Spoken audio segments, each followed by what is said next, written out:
Kita tidak ingin ini menjadi harapan semu khususnya bagi masyarakat Palestina yang sebagian kalau kita lihat di video-video yang beredar ini sudah bergembira atas kesepakatan gencatan senjata ini. Untuk membahasnya sudah bersama kami di studio Mas Pisaro Gosali Idrus, pengamat Timur Tengah. Selamat pagi Mas Pisaro. Selamat pagi. Sehat Mas? Alhamdulillah. Alhamdulillah. Baik. Kemudian melalui Zoom juga bergabung bersama kami Mbak Marisa Noriti, relawan Mercy yang saat ini berada di Deir al-Balah, Gaza, Palestina. Selamat pagi. Assalamualaikum. Waalaikumsalam, selamat pagi Mas Philip, Mbak Mala. Oke, saya mau ke Mbak Marisa terlebih dahulu, Mbak. Dengan diumumkannya gencatan senjata ini, kemudian bagaimana sih kondisi terkini di sana? Apakah memang eskalasi serangan Israel di sana mulai menurun atau justru meningkat seiring dengan keputusan gencatan senjata ini, Mbak? Ya, memang setelah pengumuman gencatan senjata di hari Rabu tanggal 15 Januari kurang lebih sekitar jam 19 atau 19.30 waktu Gaza, bisa saya sampaikan bahwa penyerangan tetap berlangsung dan bahkan eskalasinya meningkat. Di hari pengumuman saja itu telah terdapat sekitar 70-an korban yang syahid. Itu penyerangannya di area Deir al-Balah, Nusairat, Khan Yunis, dan Gaza Utara. Dan di Gaza Utara sendiri, tepatnya di Beit Lahia, pada hari pengumuman gencatan senjata di hari Rabu tersebut, hingga pukul 3 dini hari, itu masih ada penyerangan terhadap Rumah Sakit Indonesia. Dan berita terakhir di hari Kamis 16 Januari pukul 13.30, Israel menyerang lantai 1 Indonesia Hospital, di mana di sana terdapat kurang lebih 20 pasien dan tenaga medis dan beserta anak-anak, dan pihak Israel mengetahui tentang hal itu dan tidak ada sedikit pun peringatan sebelumnya, tidak ada evacuation order. Dan bisa kami pastikan bahwa yang saat ini ada di rumah sakit adalah sivilian, tidak ada kombatan atau militer. Dan per hari Kamis saja itu sudah 80 warga Gaza yang tewas dibunuh Israel dan 180 diantaranya luka-luka, sehingga kalau di total dari 7 Oktober 2023 hingga saat ini terdapat Israel telah membunuh 46.788 warga Gaza dan 110.453 korban luka-luka. Begitu Mas Philip. Ya Mbak Marisa, tapi kita ingin tahu pasca diumumkannya gencatan senjata antara Hamas dan Israel ini, tidak adakah sama sekali perbedaan kondisi di sana? Bagaimana respons masyarakat sendiri? Apakah masih skeptis terhadap perjanjian ini atau kesepakatan ini? Atau mereka ada sedikit rasa atau harapan bahwa nantinya pada saat diberlakukan pada tanggal 19 Januari ini akan ada perubahan, Mbak? Iya, masyarakat menyambut gembira karena ini merupakan milestone yang baru ya. Pembicaraan tentang ceasefire ini sebenarnya sudah berlangsung sejak awal konflik di 7 Oktober 2023, dan itu sering terjadi sabotase dari pihak Israel dengan mengubah hal-hal yang telah disepakati sebelumnya. Dan momentum baru di hari Rabu kemarin adalah suatu hal yang disambut positif oleh warga Gaza, akan tetapi mereka cukup paham bahwa ini masih perlu proses lebih lanjut lagi, bahwa ceasefire ini belum benar-benar terwujud. Jadi di tengah perayaan tentang ceasefire kemarin, mereka tetap memilih untuk tetap tinggal di tenda pengungsiannya. Belum ada pergerakan sama sekali untuk kembali ke rumah mereka masing-masing. Baik, terima kasih Mbak Marisa. Saya mau ke Mas Pisaro. Mas Pisaro, ternyata eskalasi serangan Israel di sana belum sama sekali menunjukkan tanda-tanda penurunan. Kalau dari kacamata Mas Pisaro sendiri melihat keputusan untuk gencatan senjata ini sebenarnya omong kosong belaka atau seperti apa? Iya, ini kan Netanyahu memaksimalkan ya upaya serangan sebelum nanti gencatan senjata berlaku tanggal 19 Januari. Ini menurut saya tindakan operasi menyelamatkan mukanya Netanyahu yang dia selama ini gagal dalam upaya memenuhi janji-janjinya. Kalau kita lihat klaim-klaim dia ketika pasca Oktober 2023 itu, sesumbar dia kepada masyarakat Israel, pertama untuk menghancurkan Hamas, itu gagal. Sampai sekarang Hamas malah tambah eksis.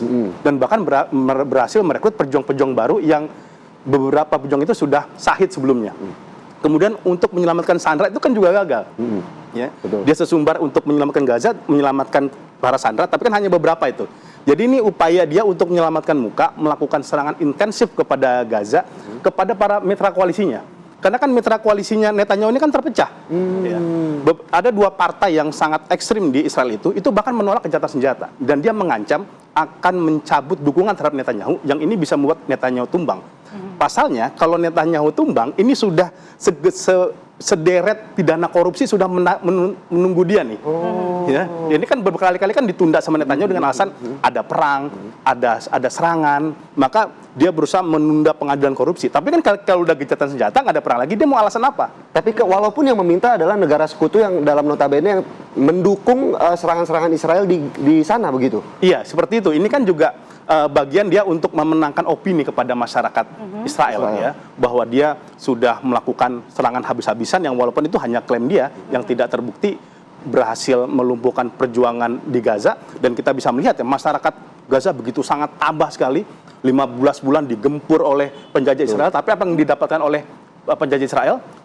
Hampir 30 tentaranya bunuh diri.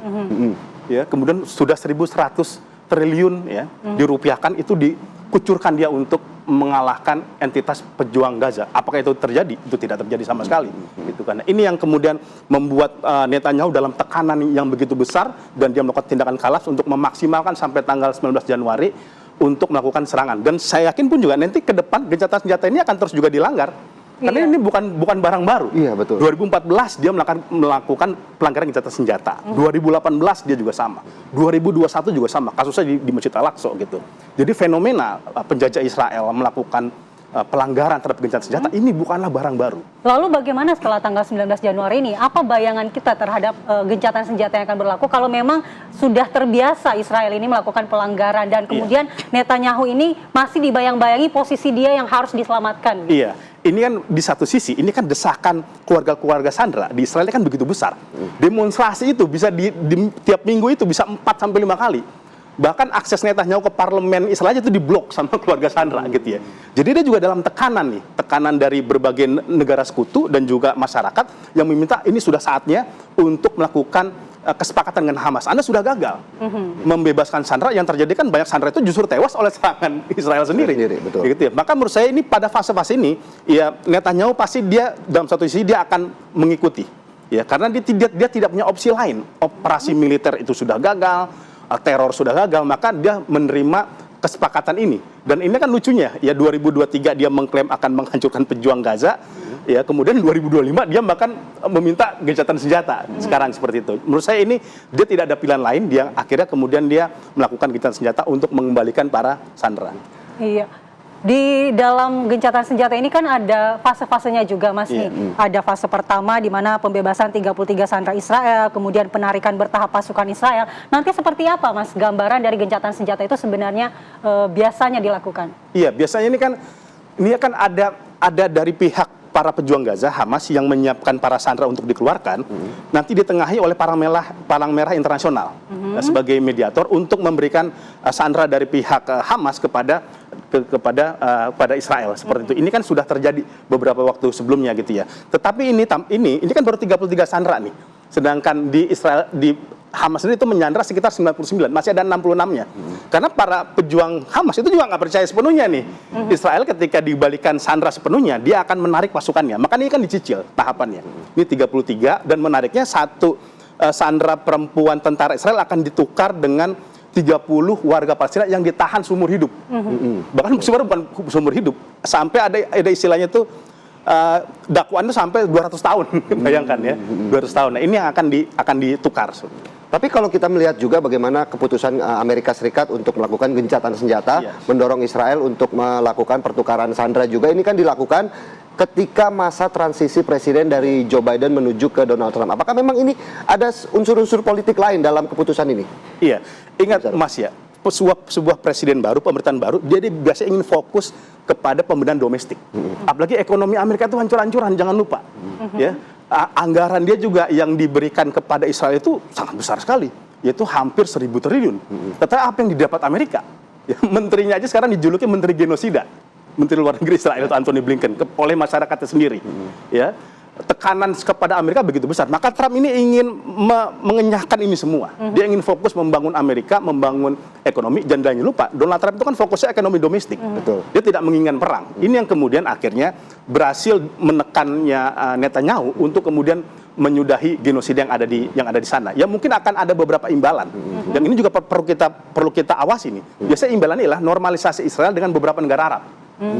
Gitu. Karena di eranya Donald Trump itu kan ada 4 negara Arab yang kemudian melakukan normalisasi dengan penjajah. Ada Uni Emirat Arab, ada Bahrain, ada Sudan, ada Maroko. Pola ini kayaknya akan sama. Itu kenapa makanya Netanyahu itu relatif dia bisa menerima. Dan ini juga mungkin akan ditawarkan kepada koalisi-koalisi dia yang menolak gencatan senjata, akan ada insentif money, uang kepada mereka. Baik, Ujung-ujungnya duit bisa dibilang Ujung-ujungnya begitu, duit. Mas nanti Rizal, kita ya. lanjutkan terkait dengan peran dan dampaknya terhadap negara-negara Arab dan kawasan Timur Tengah. Namun kita jeda terlebih dahulu. Kita juga nanti akan ke Mbak Marisa untuk mengetahui bagaimana soal bantuan yang akan masuk ke sana Betul, pasca gencatan senjata. Sesaat lagi pemirsa, tetaplah di Apa Kabar Indonesia Pagi.